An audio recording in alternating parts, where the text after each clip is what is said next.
The broadcast is now starting. All attendees are in listen-only mode. Welcome to today's Gold webinar with your host, Willie Miranda. Good afternoon, Gold members, and thank you very much for being on today's call. I'm actually sitting in my my new office here in upstate New York. For some of you that know or don't know, I just wanted to give you a quick office update. I actually purchased this office back in 1998. It was a ranch-style home, and I just started with one little small living room, really, in the front of the building. That's how I started Miranda Real Estate Group back in 2002. And then as our team grew and as we grew into a much larger team, I started taking more and more of the building over. So last year, or actually over the last couple of years, I've been debating whether or not to knock it down, to build a brand new building, or to renovate it. So we're just in the final stages of getting it all renovated. So I'm going to give you a quick update on that. So I'm actually sitting here. We don't have our furniture. The furniture actually gets delivered on May 29th to be installed. And so I got these like little plastic tables that I flipped out and had my IT guy come in and hook my wireless internet. So I was able to do my calls in here, and it's a little bit better than sharing office space at another location where my team is now. So things are going well there, right on time, and I'm just really glad the way everything came out. And I'll actually show you some pictures here in a few minutes. I'm also in the process of writing a book, and actually the title of the book is a little bit different. That's actually a good friend of mine, Mike McLean from the insurance world, has a coaching program, and his book is titled "How Did I Get Your Ass Kicked in the Insurance Business?" So I thought it was a great title, and pretty much his book is his story and how he got into the business and insurance and all the different marketing things that he did and what he would do differently, and some different strategies on how he built his company. So I did the same thing and worked with a company, Advantage Media, out of South Carolina. And what's unique about them is that they had a great program called Talk Your Book. And for anyone that's interested, I highly recommend, if you ever had the interest of writing a book, for me to sit down and start writing things out, to write a book, it's taken 4 years already for me to put all these different things together, and just never came to anything, because you're always correcting and writing and correcting, and it just didn't really amount to anything. And most people who want to write a book pretty much have the same writer's block and the same situation that I had, where it just didn't go anywhere. So being in the Dan Kennedy camp last year, I met the owner of Advantage Media. His name is Adam Whitty, and he had this talk your book program, it's called. And basically what it was a couple calls that I had with him of actually designing my outline, who the target market should be, what I wanted my book to say, and then we went through and just outlined like 10 different chapters, and then an intro chapter as well about my story and how I got started and kind of my journey in the real estate business. And then what we did is we just scheduled out 11 one-hour phone calls, and every one-hour phone call was on a different topic that I already had pre-outlined ahead of time, and was able to pretty much keep it on point and keep the agenda going throughout the conversation. And then now what they do, and I just I'm glad to say that I just finished my 11th chapter yesterday. Now what they'll do, they'll transcribe everything, put it in a nice little transcription format, send it out to me to look at it again, so that I can go ahead and delete or add anything that I might have missed. I can also put some visuals in there, such as pictures and different forms and things that I want in that book. And then I send it back to them. They send it to a copyright editor, who will make it grammatically correct and make sure everything's flowing the way it should. And then it goes to publishing, and voila, we have a book. So I'm very excited, and it's geared to, or on pace to be done, it actually published in my hands by August 1st. So I'll let you guys know how that goes. But some of you knew that, some of you didn't, so I thought I'd share that with you today. So of course, I thought I would have my title of my book, How Did I Get Your Ass Kicked in the Real Estate Business. So I thought it was pretty good based on some of the content that's in it. So I'll be definitely happy to share that with you once it comes out. But just as far as some office updates and just kind of taking a look at some of the photos on here, I will show you. This is just a night photo that you can see at night, just trying to get the lighting package that I did with my builder to see how it would look. So it's not really a good picture there, but I do have something inside. This is our conference room. We had all cherry wood that was throughout here. We had the the recessed lights, and I really updated this, and we have a big 70-inch TV screen up on here to do presentations. Our conference table will be a 10-seater conference table. But what I wanted to point out is that the office, I feel, the real estate office of the future is not these big mega offices, these 10,000 square foot office spaces. I believe that it's almost no office at all, but you do need a location, or should have a location that you can go to, meet with clients, be visible in your community. But I wanted to have that wow factor when they came in, and I have a couple friends in the business that owed me some favors, so I was able to get some of this cherry woodwork and some of the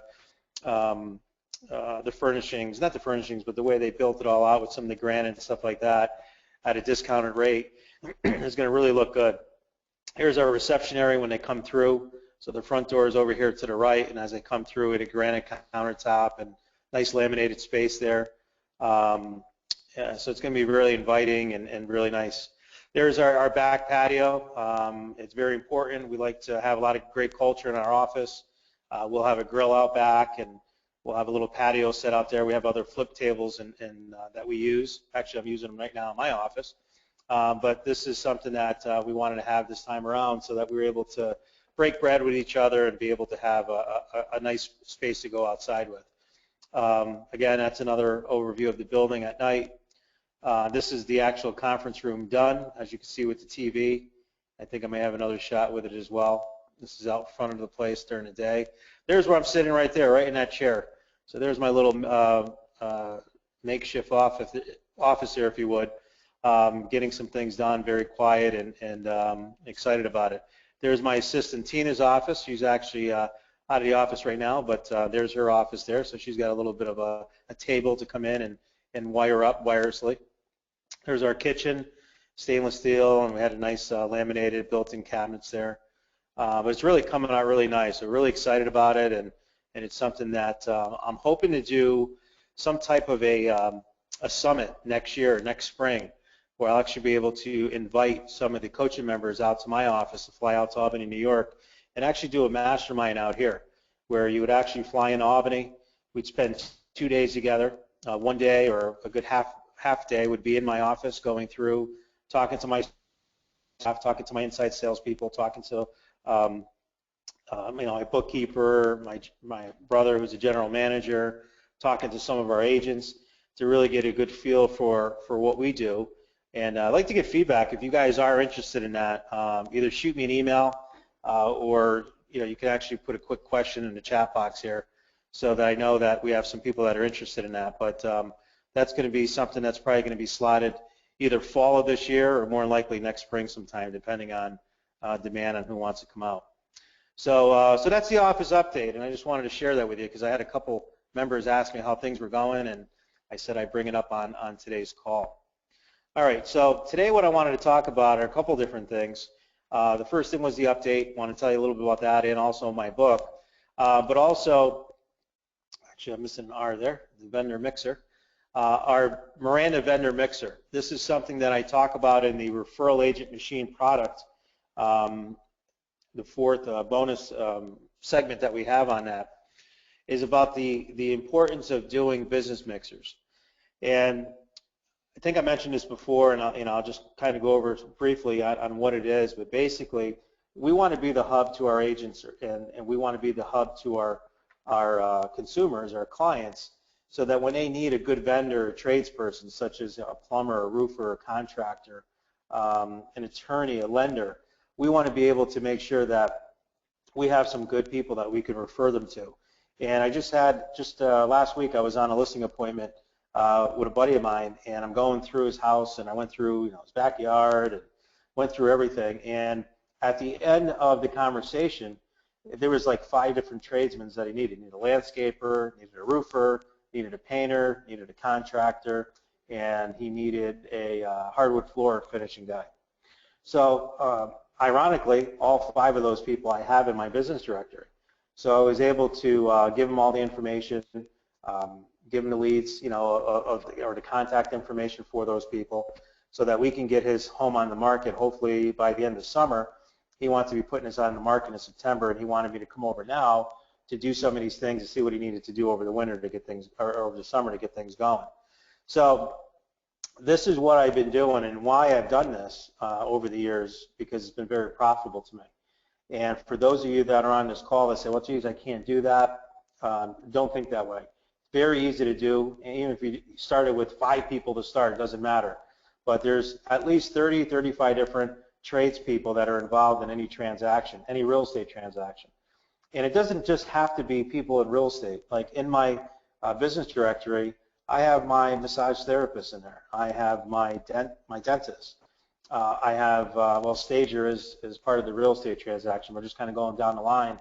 There are different people that are in that business directory that have nothing to do with real estate, but my clients use them, especially the ones that relocate and don't know anyone in the area. They love getting that information from me. So this business mixer is basically once a year, getting them all together in one room. It's like a happy hour format. I call it a business card exchange, and it's from 5 to 7. They all come in. We have some raffle items that we do. We have some games as far as them having to fill out a sheet and getting to know people in the room. And then I'll say about a 5-minute, 10-minute speech tops. But basically, the outline of that speech is just thanking them for coming. The reason why they're there is because they've been referred to me, or they've done business for one of my, for myself or one of my clients, and they were highly recommended as doing great business. And we want to be able to refer more business to them, but also have them meet the other vendors in the room, so that they're also networking amongst other people in the trade. And what I just ask them, I say, no, being in our referral directory is not a right, it's a privilege, because we do refer all of our customers out to everyone. And instead of just giving a customer a phone book, I want to be able to give them a list of people that are really doing a great job and that will do a good job for them. So when you get a phone call, and you're part of this list, and you get a phone call and someone says, yeah, I got your name from the Miranda directory, all I ask is that you give them great service, and if you could give them a discount of some type, maybe 10, 20% discount on services, I don't want it, give it to my client.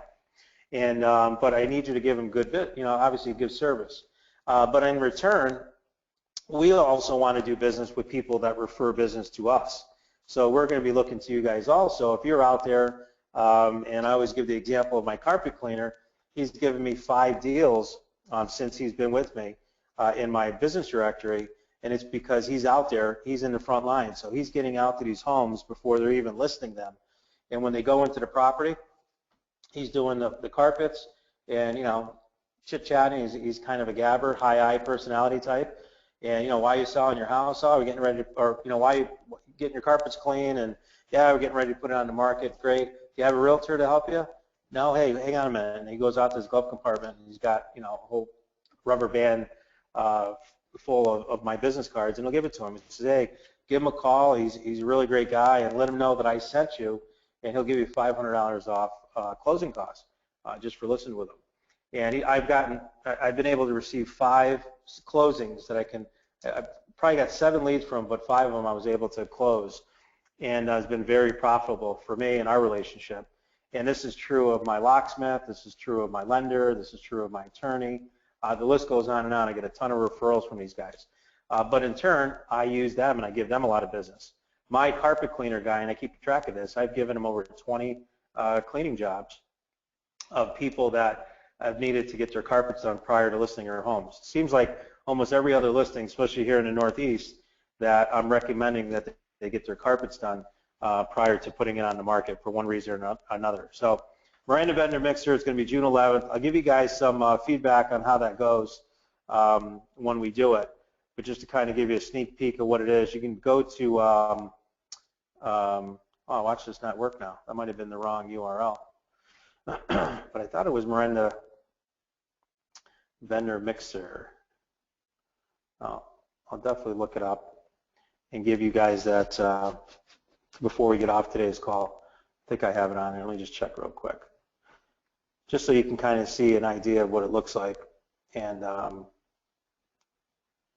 it's on, there it is. It's on Eventbrite. We actually put on Eventbrite. You can do this free of charge, but it's a business card exchange. Basically, it's myself. Just so you guys know, it's 5 to 7. It's a cash bar. So, you know, I don't want to get them all liquored up or give free drinks. They have to pay $10 ahead of time or $20 at the door. And they can go ahead and do it right off through Eventbrite.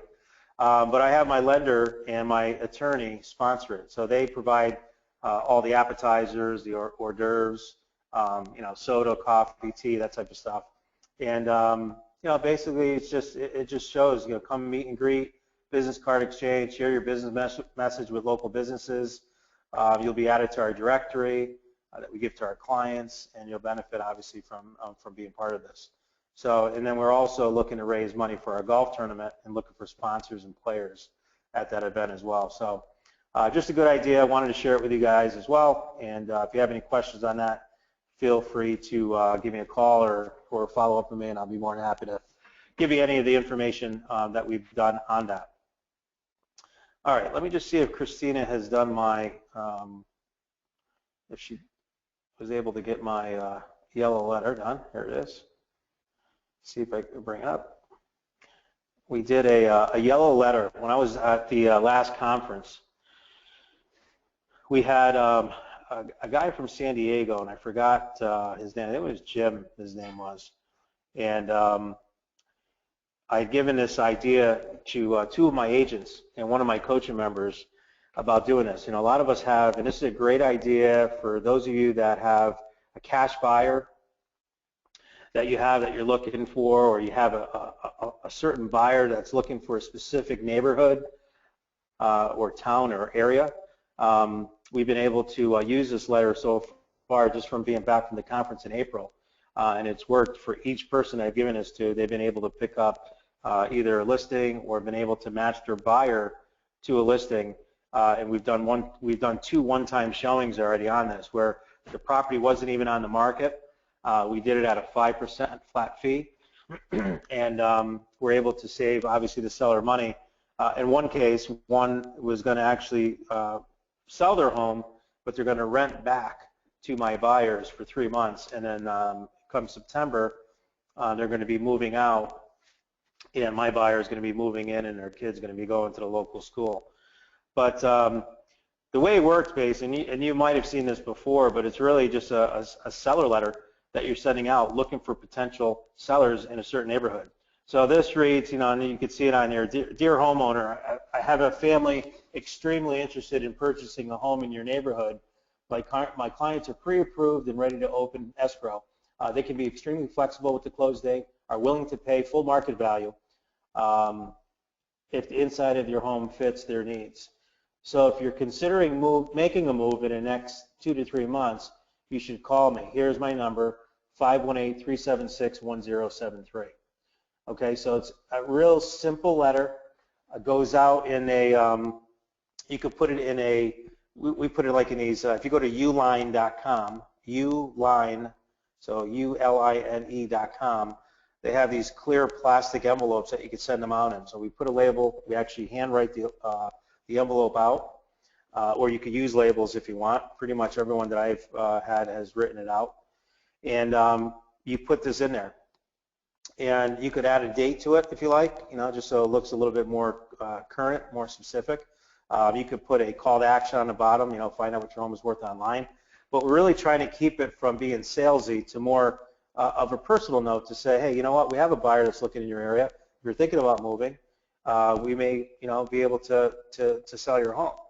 And we've had people call us on it. And it works. It's a great little letter. And instead of us, you know, think about how much more proactive this is. Instead of just sitting there checking the MLS every day with your buyers that you've been working with for the last year, 2 years, and being able to say exactly what neighborhood you're looking for, what type of house you're looking for, let's go out there and find that person, mail this letter out to them.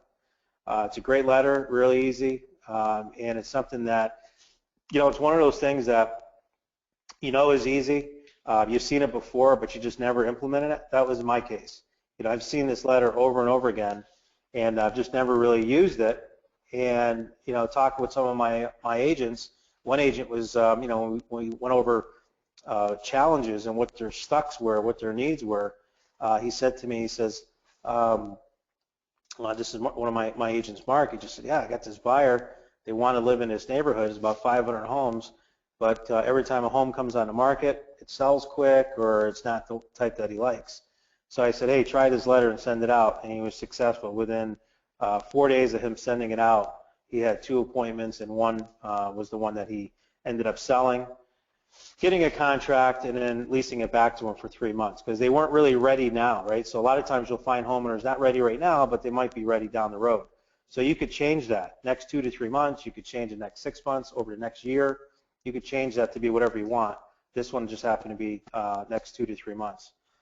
So it works very well. And I have another coaching member that I gave it to this past week that I'm going to see how she does, and I'll share the results with you. But you can use it in your own neighborhoods or in other neighborhoods that you have buyers that are interested in actually purchasing. All right, so at this time what I'm going to do is I'm going to go ahead and ask that if you have, and I think this worked out very good last time, you have a question box on the right-hand side there that you can go ahead and fill out. And I appreciate it if you give me what's one of your biggest challenges, what's one of your biggest stucks right now that you'd like me to address on this call, so we could share it with everyone else. But love to do that at this time. So go ahead and fill out that question box. The other thing too is, if you have any questions on this letter, on the book, on the business mixer that I'm doing, or anything on my office, you're more than welcome to also put that in the question box as well.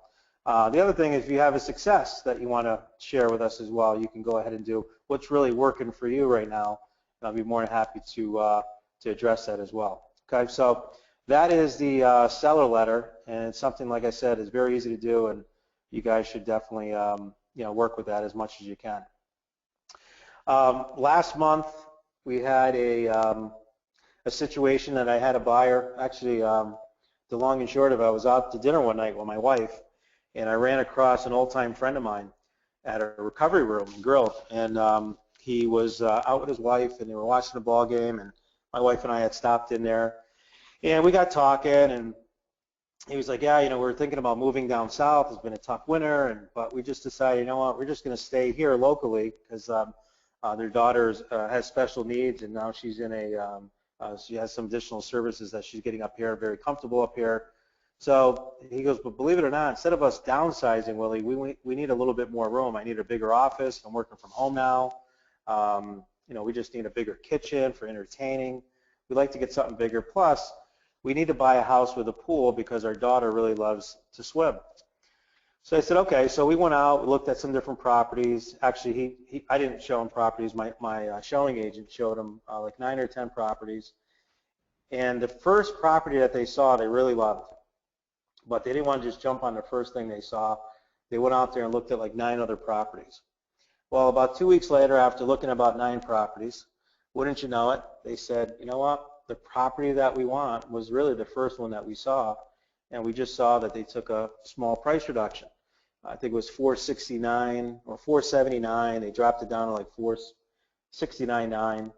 So we went in and said, okay, we're going to go ahead and put an offer in. So we put an offer in at $450, and the seller is really anxious to sell, and he counterbacks at $455, and we said, okay, great, we'll take it at $455. Well, about 2 hours later, I get a call from the agent and says, guess what? You're never going to believe this. This house has been on the market for 4 months, no offers. You come in, give us an offer, but this other person that came and saw it earlier is also putting an offer. So I'm sorry to say that we're going to be now in a multiple offer. Please come with your best foot forward. So, looking at everything, my seller felt that I think we had come in originally at the $450. That's right. And instead of them countering back, they came back to us with a multiple offer. So they just said, we're not comfortable paying more than $455. And really looking at the comps and everything else, they were definitely in the ballpark. So I said, all right, well, there's other houses that'll come up. We'll go ahead and put it at the $455. I said, but maybe we should definitely look about, being a little bit different than this person. I mean, you met the homeowner. you seem to have a pretty good rapport when you were there with the homeowner. I said, I need you to write a letter. And she goes, well, what do you mean? I said, I need you to write a letter to the seller, telling them exactly why you want their house and why it's so important for you to have it, and especially with your daughter, how much she loves the pool. So that's what she did. She wrote a great letter that I'll show you right now. I'll just go to that screen here that I have, which hopefully I can find it quick.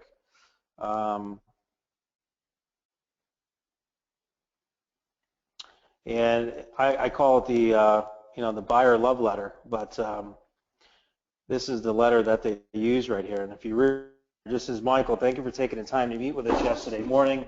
As a dog owner, I hope you can appreciate our taking our pups into consideration and our decision making.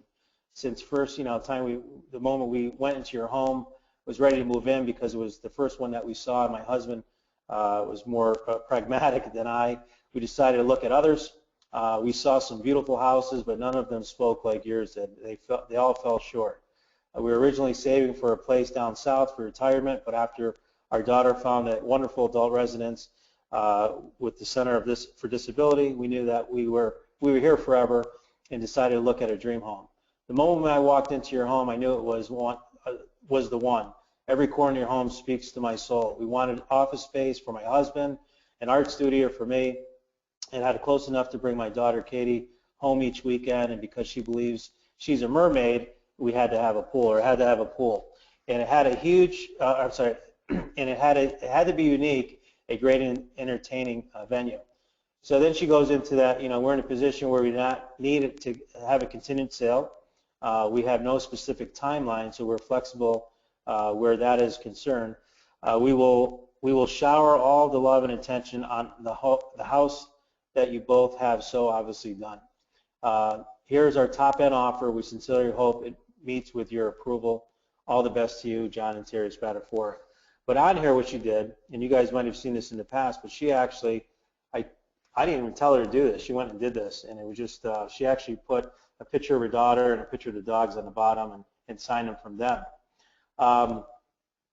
So the long and short of this, what happened was the agent, I give her the information. I say, would you please, give this letter to your seller, let them know that, they're very interested in your home, and my buyer would really like to have this go to your seller. And she said, no problem. And both offers came in. The agent called me the next morning and says, Willie, she goes, hey, congratulations, you guys won the bid. And I said, great, was our offer, higher? And she said, you know what, Willie? She said, the other offer, she goes, I don't mind telling you this because my seller said I could do this, but it was actually for about $8,000 more. But my people were so over the top with this buyer letter that your people sent that they just felt that, you guys were the right buyers for their home, and they took a lot of care of their property. They have really good neighbors in the neighborhood they want to still, stay in contact with, and they wanted to make sure it went to a great family. And, it's not about the money. It was really about getting the right person in there. So the moral of the story is that thinking about this, and I know a lot of you, especially out in California, you're dealing with all of these multiple offers that are out there, right? All these hot properties, and the market's a lot hotter than it was. We need to be different. We need to be different in negotiating. And I'm not saying this would work every time because the bottom line is the bottom line, but I've seen this more often than not that if, for us as a real estate agent, this is more of a business transaction for us. For the buyer and the seller, it's more of an emotional transaction for them. And if you can get that those emotional connections just right, it doesn't matter. It doesn't need to be a cash deal. It could be a cash deal and a finance deal, and because they like that buyer better, the seller's in control. They may take that finance deal. But having this letter to be presented in the way it was definitely the difference between them getting it or not getting this listing, or this purchase. So again, one of those things that, oh, Willie, I already knew that, but are you doing it, right? And it's been, I don't want to say years that I've done that, but usually when, we're not in multiple bid type offers, I just write the offer, send it over, I have my showing agent get it done, we get it negotiated, and it's done. But when you're in a multiple offer situation, which I know a lot of you have been involved in that more so in the last 6 months, you want to put everything you can at it. Use these type of letters, use pictures. I've seen some agents actually do a video. So it would actually be me holding my smartphone with John and Terry at their home and their daughter, and having Terry say those in her own words. And saying, hey, we really loved your home, we love that, da, da, da, and I really hope you consider our offer, right? And actually sending that video and telling the agent to please forward that to their seller. You can do that. There's escalation clauses that are out there. For those that know or don't know what an escalation clause is, it's an actual clause, and you can look it up, escalation clause, online or Google it. But basically is where we could have went in there and said, our offer is $455, but we're willing to pay $1,000 over your best offer, up to $465. But in that escalation clause, it does say that you have to provide proof of the other offer being at that price. So we could have put that in there and actually, overpaid for it or paid closer to what the other offer was to win that deal. But these people were pretty stern that, $455 is really the best we're going to pay. Even if they came back at $460, we're going to stay at $455. So that's why we didn't use it with this offer. But as you guys can see, this is something that's worked very well, and I totally encourage you guys to, to put that into your own practice and your own business when dealing, with multiple offer type sales. All right, so I didn't see any questions come on, so what's going to probably happen is I'm going to have to go out and single you guys out a little bit here, but I'm really looking for some different questions as to, again, what are some stucks? What are some challenges? What are you guys facing out there? What are you seeing in your marketplaces? How's your advertising going? Marketing? How's your lead conversion, right? That's what these calls are all about.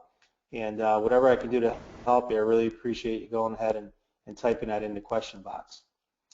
All right, what's the next one on here? The last piece on here that I wanted to talk about was with newsletters. We've been having a lot of success with our monthly newsletters that we send out. I've been trying different formats and trying different things to see how it works and get feedback from my customers. But again, in order for you to stay top of mind with your customers, your clients, people in your COI, I found that newsletters are the best way to do that. Dan Kennedy speaks about that very highly and said that every business should have a newsletter that's going out in the mailbox, not by email, in the mailbox each and every month. Dan Kennedy is someone that obviously knows what he's talking about and is, the master, the guru out there as far as marketing goes.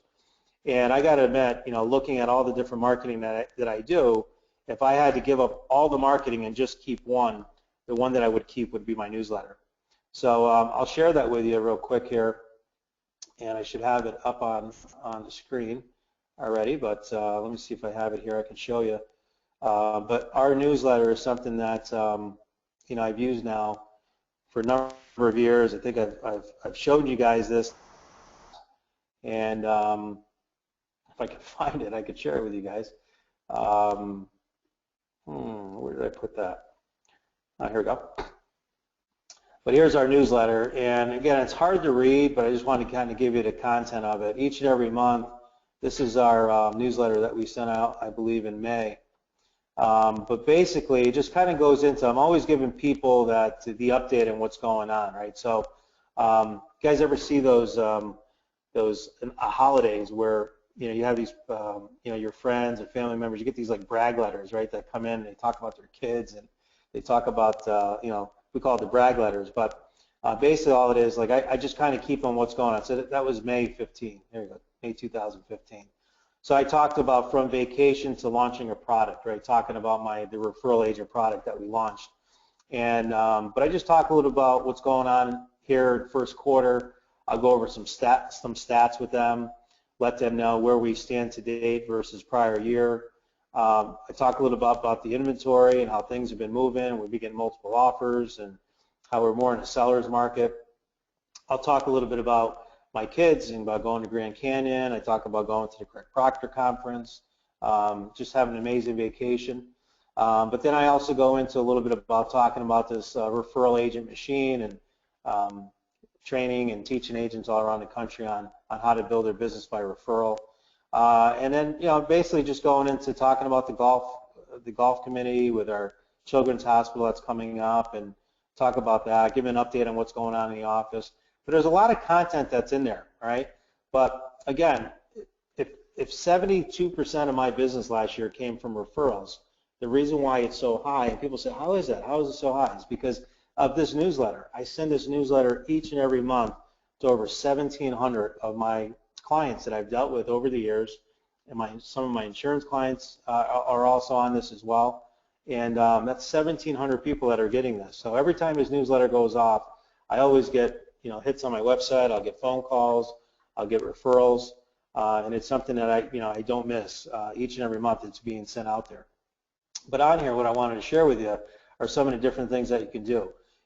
Some of these newsletter companies that are out there, they'll have all this boilerplate stuff on there, like the 5 common cures of a cold, or they'll have a jigsaw puzzle on there, or they'll have whatever, the 5 effects of bee pollen or whatever, just things that really are non-relevant, really, and this whole newsletter is about really the personality piece. And Dan Kennedy says that 60% of your newsletter should have some type of personality in it, non-relevant to real estate, but more relevant about more local events or local ideas that are going out there. So in this issue, I also had one of my friends who, his name is Chris, from Pete's Power Washing here. He actually bought this business a few years ago, but he's also in my business directory, and he's given me business. I've given him a lot of business on power washing. But I featured him in my newsletter last month, and he agreed to give 10% off for mentioning this article. Call Chris today at this phone number. So this went out. I know he's got 2 deals already from this, that he said that 2 people had called him, because I got a text from him the other day, and he's getting business off that. This is the time of year where we do a lot of the power washing. Next month in June, I have my landscaper. He came to my house, did a great job for me last week. I said in June you're going to be featured on there, so he's been featured and talks a little bit about him. So, how do you think Chris feels about this now? That I just said I'm sending out to 1,700 of my best clients, and I'm going to send it out to over 5,000 email addresses of people that I don't mail to, but that are on my email list. So he was definitely pumped up. It didn't cost him anything. I could have charged him for it to help offset the cost, but I rather get referrals from him, and I received, like I said, a few referrals from him over the years. On page 2, you'll see pretty much it's really split into 2. So if you think about this, this is like folded and in half. But I had to put some stuff in there on the insurance. So we have a referral program that we have on the insurance side. We had a testimonial there for the winner of our referral contest, winning an iPad. Now, you can't do that on the real estate side because that's a RESPA violation, but we can do it on the insurance side. So we do it there. So I put that in there. My wife's recipe, each and every month she puts a recipe in there. I don't know what this one is, the Energy Bites. My daughters love that, and it's something that she made and put on there. Had a picture there of our family being at the Grand Canyon. That was a shot that we had there. And then here I featured one of my agents. The reason I do this is a little ego for my agents, so that they get to see their name in lights. But also I want my clients to know that why people love working at my company, and why we're in a real estate group, and it shows a lot about our culture and what we do at our company. So that was a copy of our newsletter last month. But the reason why I brought this up is because I've had questions on it from some of our coaching members, and if you're looking to do some type of a newsletter, you could go to bxlprinters.com, bxlprinters.com. Craig has the Market Watch letter that he sent out for years. You could do something like that. That's a 2-pager. Has a lot of, and think about what's missing here. What I don't like about this edition, where once it was already printed, it was too late. I was away. When I came back, I said it didn't really have a lot of call to action. Usually I have find out what your home is worth online, a nice display ad.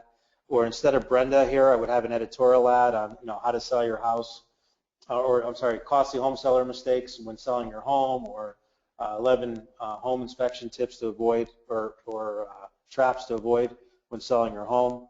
I might have stuff on buyer sales or, for distress sales and stuff like that. So that wasn't in this edition, so it's kind of a bad example to give you, but that's also what you would want in that newsletter.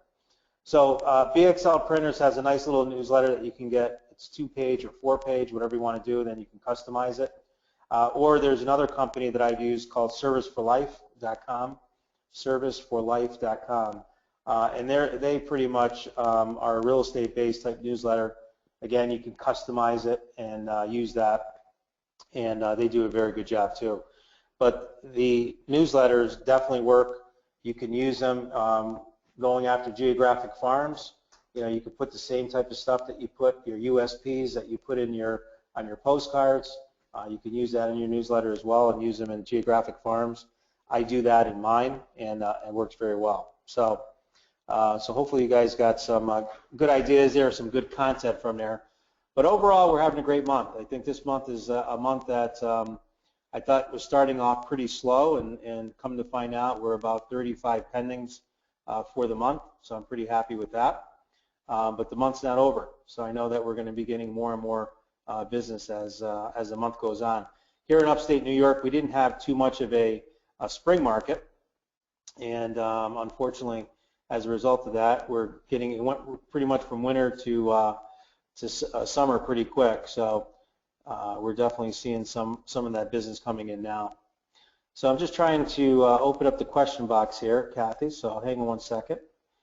And being that I can't do that, Kathy, why don't I just go ahead and open up your mic, and if you had a question or a comment, you can go ahead and answer it. Hi, Kathy.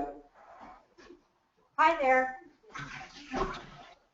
Now you had a question on here, Kathy, and I just opened the box, so I'll just actually read it right now. You said Facebook leads are hard to reach. I'm limiting my run from 6 to 11 a.m. daily. My thought was to get early birds before work. They don't answer their phones early. Any ideas? You're right. A lot of the Facebook ads, the busiest time usually is in the morning. Just going to mute your mic for a minute because I got a little background noise there, and I'll open it up again in a second.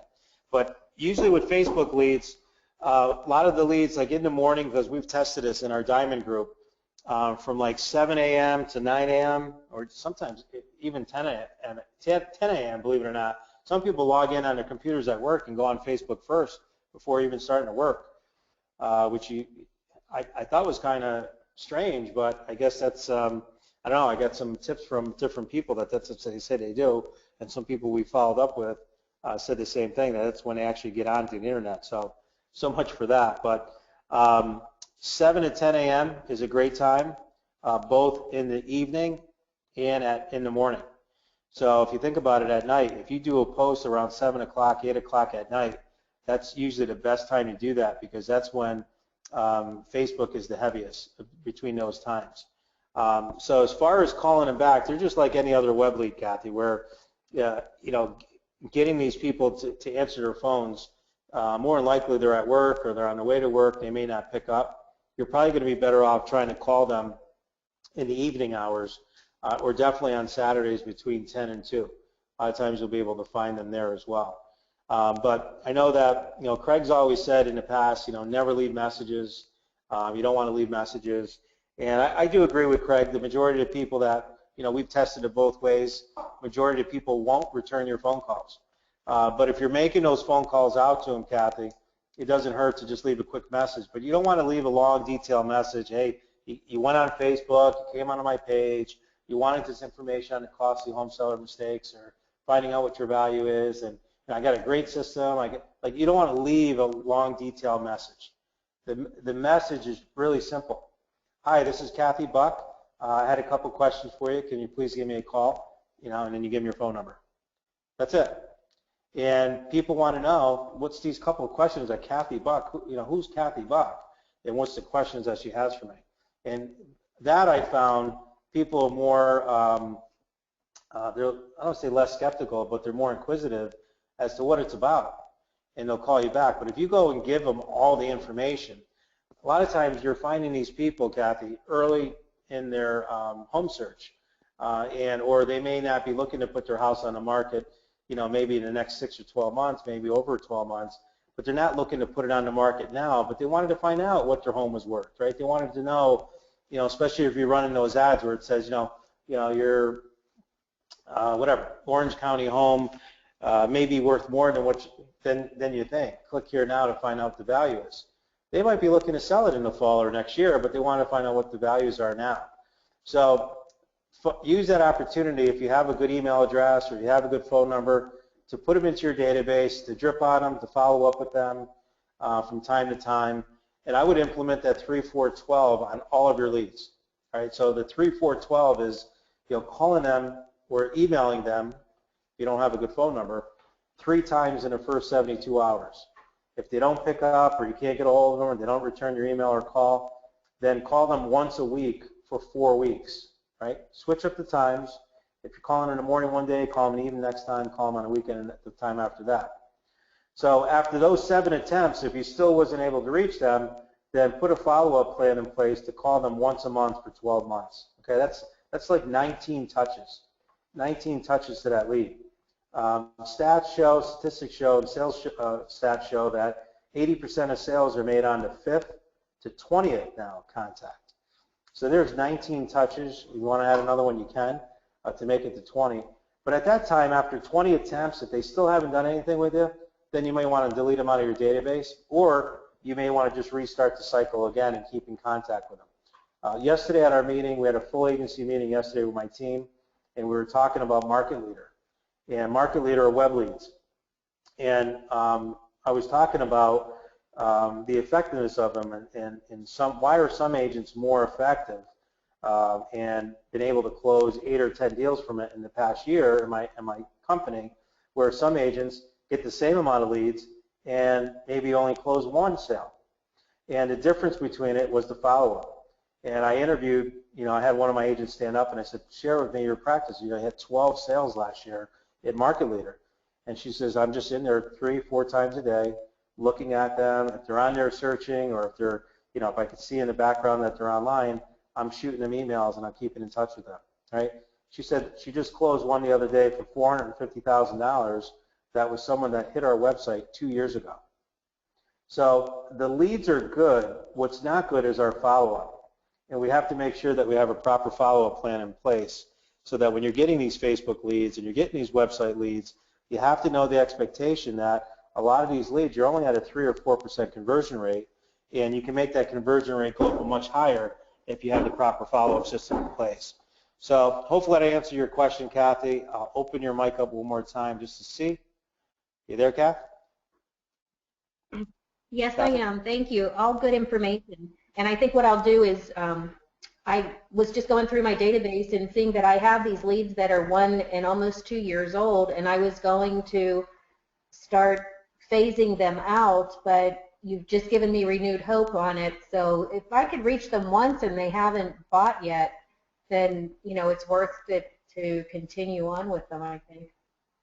Absolutely, and if they don't, if you can't get a hold of them, right, so you're implementing that 3-4-12, but once you do get a hold of them, then you're right into the universal call script. You're finding out what their timing and motivation is, and if they say, no, Kath, I'm just looking. I'm really not looking to put my house on the market yet. Maybe next year, maybe in 2 years. Okay, would it be okay if I followed up with you? Sure. Go ahead and put them in a follow-up for half the time that they say, but throw them on an email newsletter that you might send out, or throw them on a video that you may send out to all of your prospects in your database once a month, and keep in touch with them, right? Because people do business with who they know, like, and trust, and as long as you keep in touch with them, that was the general consensus amongst my people, were that the people appreciated them staying in touch with them, and they almost felt like they knew who they were. And the other thing is that if you have them on automated searches, like on the buyer side, if they tell you what they want and you can put them on an automated search, they don't really know. The consumers don't know that a lot of this is automated. They actually think that you're sitting at your computer looking up all these homes and sending it to them. And each and every week or every month or every time a home comes on the market, my agent Donna said, my picture is being sent out to them with a list of homes that meets their criteria, and I continue to stay top of mind with them. And then when they looked at that email that I sent to them, I could see it on the back end, and I went ahead and emailed them and said, hey, what you think about that one? Did you like this? Did you like that? You want to change the criteria? So she had like an online relationship with them because a lot of them weren't ready to talk on the phone or meet with her. So just something to consider, Kathy. But you have a gold mine there, and you just have to have the right follow-up system in place to capitalize on those leads. Thank you. You're welcome. Thank you for your question. Great question, and I'm sure it helped many others on the phone call as well. Thank you very much. Okay, so there you have it. So that was, like I said, some of the things I wanted to go over with everyone. I did do an actual call with my agents. Every Monday morning I do a Monday mastermind call with my agents. And we were talking about time management, right? And there's a great book, and you guys know Dan Kennedy is a big fan of mine. Craig introduced me to him many years ago, and a great fan of, actually open up this PowerPoint slide here because it's a copy of the book is on here. And it's a time management book from Dan Kennedy called the No BS Time Management for Entrepreneurs, second edition. I think it's like $10. You can get this on Kindle. It's a great buy. Reading through this is why I have a home office. When I first read this book a few years ago, I wasn't able to work from home because I had my kids there and interruptions and everything else. I went and rented, okay, outside of my office, outside of my team, I went and rented a small suite space, a little office for $200 a month, and I was there for 3 years. And that was my thinking tank. That was my place that I was able to time block and get work done with no interruptions. No one knew where it was. Not even my assistant knew where this was. The only one that knew where it was my wife. And I said, hey, one night, I don't come home, honey. Check there first because chances are, you know, who knows what happened. But that's probably where I'll be, right? So, but bottom line is that I rented a place because this is where I was able to get some work done and was able to really work on projects, marketing projects. You know, when you guys say about newsletters, where do you have the time to do all this stuff? You find the time by time blocking. But this book, I'm telling you right now, this will add so much more time, give you the balance that you need, and if you apply what he talks about in his book, you're going to really find a lot of value in it. So in that book, though, he had and I know I made a scan of this the other day, and I just wanted the view on this is not that great. So let me just get that view up on here so you can take a look at it and shrink it down a little bit. But he talks about basically, if you can read that or not, but he goes through and he says the number one most powerful personal discipline in the world and what that is, and that is being punctual, right? And it says right here, the discipline that I'm talking about is punctuality. And the reason why I say this is because I had an actual conversation with a coaching member, and she has been out on a lot of listing appointments, did a great postcard campaign, and she was upset, and she was telling me that, you know, she had already missed like 4 appointments, and that, you know, she got beat out, and she doesn't understand why. And I said, well, did you ever call the customer and do an autopsy on your sales, on your actual listing? And she goes, no, you know, they just sent me an email, or worse yet, I saw them come up on the hot sheets, and I just figured up, I didn't get that listing. And I said, what do you mean? She goes, yeah, I saw it come up on the hot sheets, and, you know, I thought I had it, and the guy was going to call me when he was ready, and ended up listing with my competitor. And I said, I said, do me a favor. I said, just go back and call those 4, the last 4 that you just lost.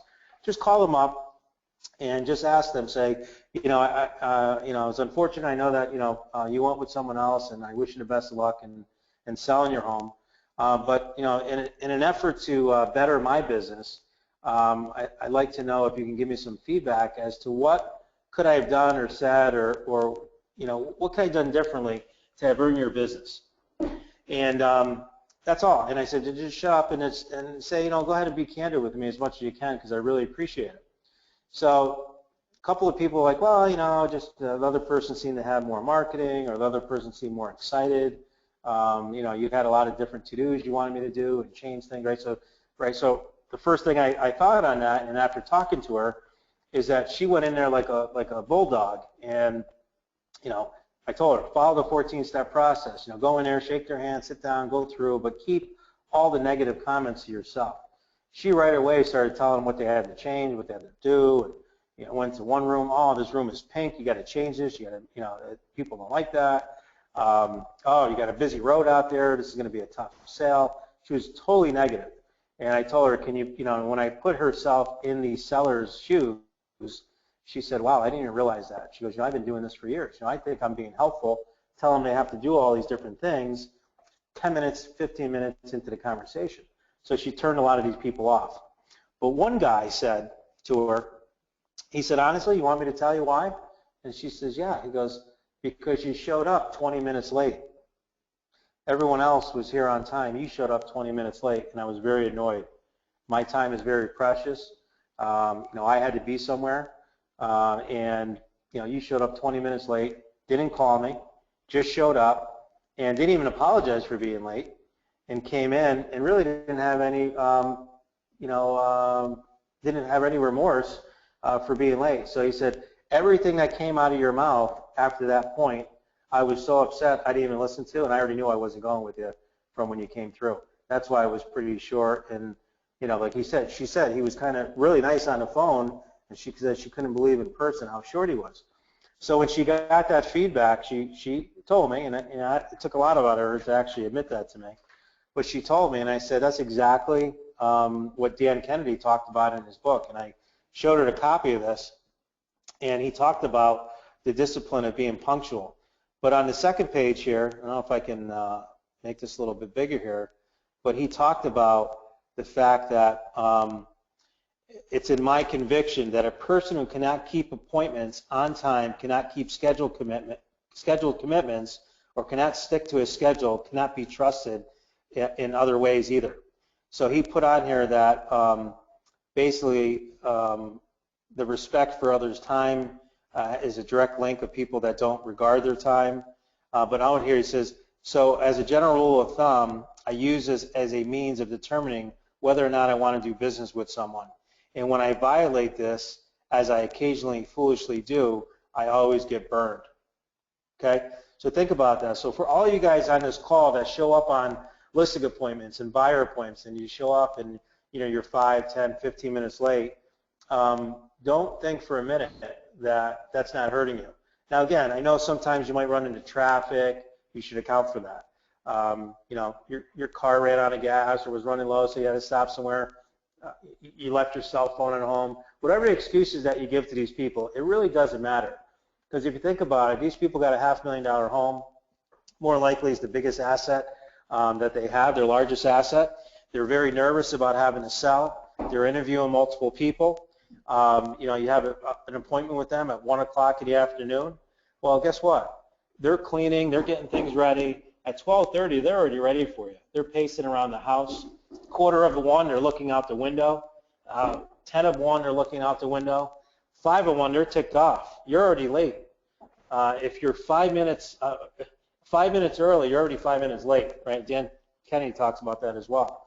So you want to get there early. You want to get there, you know, obviously on time, but if you could pull up in front or be in the driveway, you definitely want to be there, you know, if you can, 5 minutes early.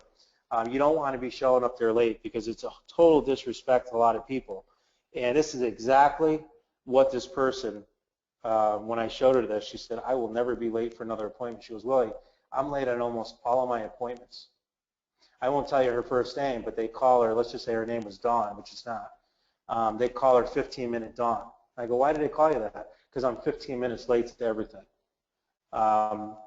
So this has cost her, and she knows, you know, multiple sales, but she's, you know, her average commission was like $6,000. I said, there's, you know, possible 4 listings that maybe you could have received if A, you were on time and you had a different approach to people not being so negative. And, you know, that could have cost you, it probably cost you $24,000 in commissions. So the moral of the story is, and I run an insurance business as well, I tell my gals that work for me, you know, 8 o'clock we open up, you need to be there at 7:45 because I want you there at 7:45. I want the computer on. You get your coffee, you go to the bathroom, you hang your jacket up, you do whatever, you put the lights on, put the heat on. But at 8 o'clock, there's people waiting at that door, that phone is ringing, you need to be ready for business. we need to do the same thing as real estate professionals. We need to make sure that if we have an appointment with someone at 1 o'clock, that you get there, 15, 20 minutes before, drive around the neighborhood, look at the other comps, do whatever you have to do. But when that doorbell rings at 1 o'clock, it's game on and you're ready to go. So thank you guys very much for listening to all my jibber jab today. Hope you picked up a couple great ideas that you could apply to your business is what it's all about. And we will have a call. You'll get the information for our next call.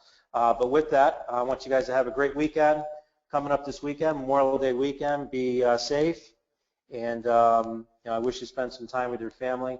You got to take a break every now and then, and I always like holiday weeks because I don't feel as guilty taking time off on holiday weekends, because I know most people consider that a really true holiday, and it allows me to take some time and have that balance with my family. So hopefully you guys can take the same time for yourself with your families and enjoy the weekend. So with that, have a great day. We'll talk to you guys soon and talk to you in a couple weeks. Take care. Bye-bye now.